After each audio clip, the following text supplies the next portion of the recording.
What's up, sarsaparillas? It's your girl Sassy J, and welcome back to my channel. Welcome back, guys. It's time for another review. Yes, guys, but before we get into the video, give the video a thumbs up, and if you're new to my channel, welcome.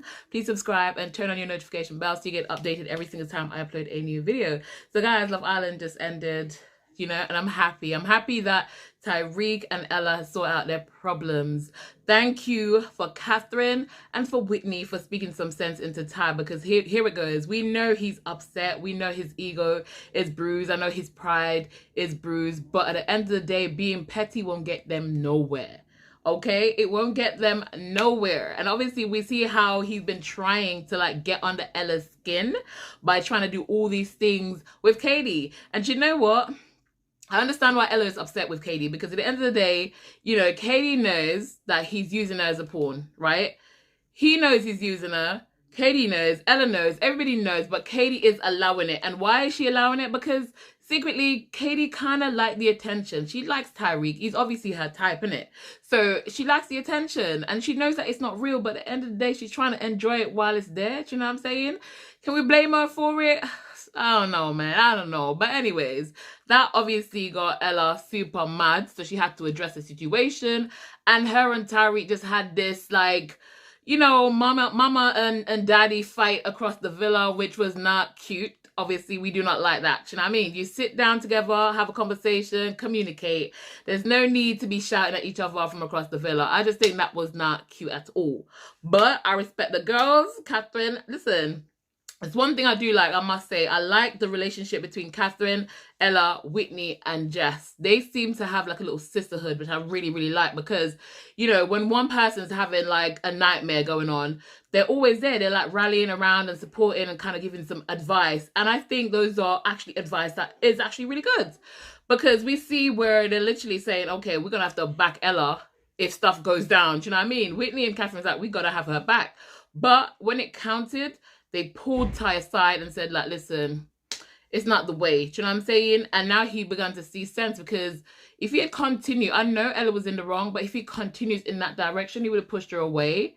Do you see what I'm saying? So I'm glad that they were able to come together and be mature about the whole situation. And finally, he's expressing his feelings. Do you know what I'm saying? Which I think is always good, because you can't communicate by constantly arguing. That's not how it works. There's no way you're going to get anywhere, basically. So I'm glad that they sorted that out, and they seem to be getting on track, because he's basically said, listen, I don't want to do this pettiness anymore. Do you know what it is?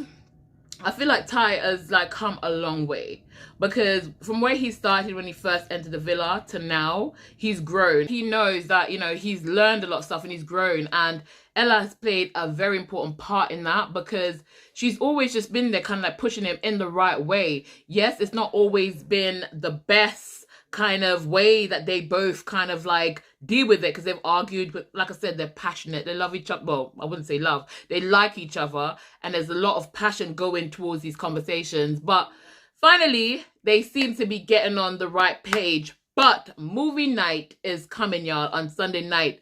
Movie night can be a hell of a thing.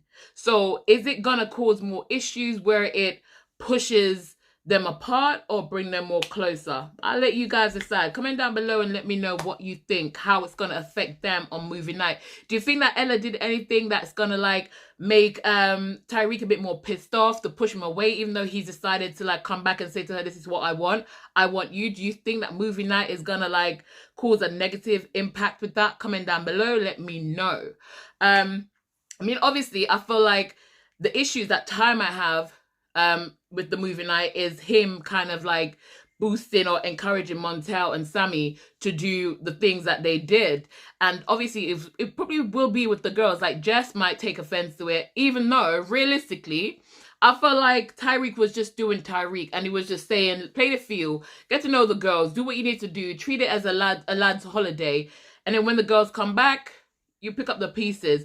I get it. And we see him like being there for Jess, in the sense where he's saying, well, being there for Jess and Sammy, where he's saying to Sammy, listen, make your mind up. Like, Jess is there for you. She's giving you 100%. You need to start giving her that 100% back. Go get your girl. And it's just weird to me. It is so weird to me how one conversation from another boy to another boy can make them see sense.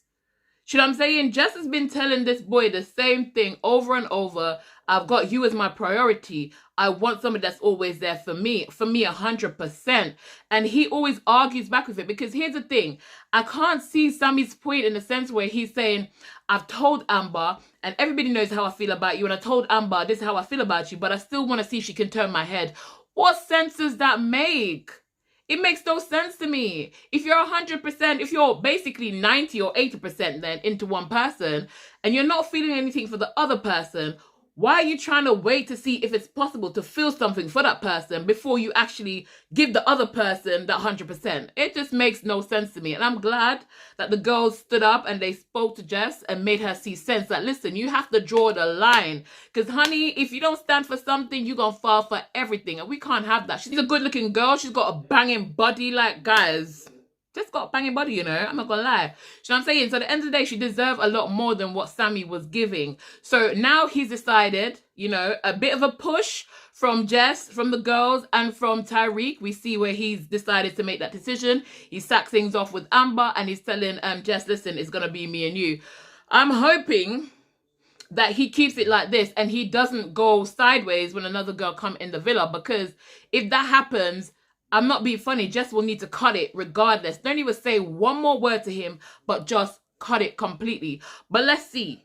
He said that he's all for her now. We're just going to have to wait to see if his actions is going to match his words. You know what I'm saying? That's all we can do at this point. So guys, Catherine and Scott, right? I don't know. That conversation was just funny to me, because Scott is there trying to say that he's trying to apologize basically for how he went about the whole Casa Amor thing and the stuff that he said. And he's trying to explain to Catherine, like, I was hurt. You know, this is how I was feeling. I just want to express to you my feelings. But Catherine is not having it. She's basically trying to say, listen, once I am done, I am done. And right now I am done. And I'm just like, shit, that is savage. That is savage for real. She was not having it. And you know what? I'm glad. There's a little part of me kind of felt like, oh man, Scott. Ooh. But you know what? When I really thought about it, I don't think he's being genuine. I think like he just wanted to stop her going forward with Elam, I think his name is. I feel like he wanted to see whether he could say something to kind of like bring her back. But I think this girl is so happy with Elam that she's not even entertaining Scott at all. She is completely done. And I'm glad for it, because at the end of the day, now that she and Elam is on that page, they can move forward and they can do their own thing. Scott's got Katie in the villa. If you want to hook up with Katie, or now Amber is free, you know, he can explore. You know what I'm saying? I don't think there's anything between Amber and Scott. They were talking, but I didn't see any chemistry, and obviously it was just like conversation. So I don't think there's going to be anything there. We know that he likes Katie. He did fancy Katie, kind of dropped some hints, but I don't think she took up those hints, because Ty was obviously throwing his cards out there. But we know Ty isn't serious. We can't take him serious. Plus, I think there might be something brewing between Uzi and Katie, which I am glad about, because they had that initial attraction. Well, she had that initial attraction to him in Casa Amor, but because he was so into Ella, he literally did not pay any attention to Katie. Do you know what I'm saying? So I'm kind of glad, you know, you hear him saying that, you know, he fancies her and she seems to fancy him. And they both seem a bit excited to get to know each other. So I'm kind of happy about that, because I felt a little bit bad for Uzi. Mainly because, you know, obviously he was brought over into the main villa and then basically dumped.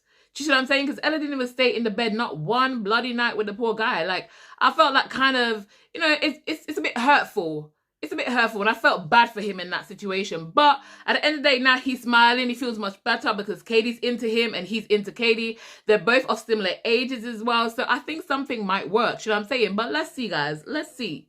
But anyways, guys, the next thing I want to say is I want to see more of Whitney and Lokan. I think I'm getting close with his name. It's Lokan. Lokan. I want to see more of Whitney and Lokan. I think that's his name, guys. Don't drag me if that's not his name, but I'm trying to work on it. Do you know what? You can see them being a bit intimate in the night times, or like just little mini clips. But I feel like the producers need to start showing us more of their story. You know what I'm saying? We kind of need to see more of that blossoming. Because at the end of the day, we're seeing more. I know there's a lot going on with Ty and Ella, or should I say Tyella? That's what I'm going to call him from now on, you know, Tyella. There's a lot of things going on with them. You know, you've got the Montel situation. You have the Sammy and Jess situation. So I guess they want to focus on those storylines. But at the same time, I feel it's very important for us to see the story, the love stories, right? Like blooming. We need to see people like, you know, getting entangled, communicating, getting along. We kind of need to see that. I feel like with Whitney, apart from that one conversation that we saw of her and him talking at the fire pit yesterday, was it last night, I think? We don't really see much. We don't see much. And I feel like Whitney's got one of those personalities that is really out there and it shines. And I feel like Lokan has a good personality as well. And they could be really vibing and enjoying themselves. Like, you saw that little clip when she's like dancing and whatever, and he's kind of like doing his little thing. I feel like we need to see more of that. So Love Island producers, can we please see a little bit more of Whitney and Lokan, please? Because that's my girl, okay? That's my girl. But anyways, guys, so the Hideaway was open again tonight for Molly and Zach, okay? Molly and Zach. Molly's got a banging body, you know. I ain't gonna lie, she got a banging body. Obviously, we know that Molly and Zach is basically now closed off. It's just about them. And that's the next thing as well, guys. We know they've closed off, but we don't even see them. They literally faded in the background until they were chosen for the Hideaway. Do you see what I'm saying? So it's like, I don't know what's going on with their story. They seem loved up and stuff, but we don't actually see it. We don't. Do you know what it is? Like I said before, before Molly was voted out, they were fading in the background and they were getting a bit boring. And I think this is exactly what's happened now. So their little storyline lasted for a half a second, and now it's gone back to that place of boringness. And I feel like that's what's going to happen for probably the rest of the season, unless something happens, like some bombshell comes in and stories up something for them. I don't see anything happening. But anyways, guys, I think I've discussed all I wanted to say about tonight's video. So if you've gotten this far in the video and you haven't yet thumbs up the video, please go ahead and give the video a thumbs up. And if you're new to my channel, once again, welcome. Please subscribe, turn on your notification bell so you get updated every single time I upload a new video. But anyways, guys, thank you so much for watching. I'll see y'all in tomorrow's video. But for now, keep it sassy-licious.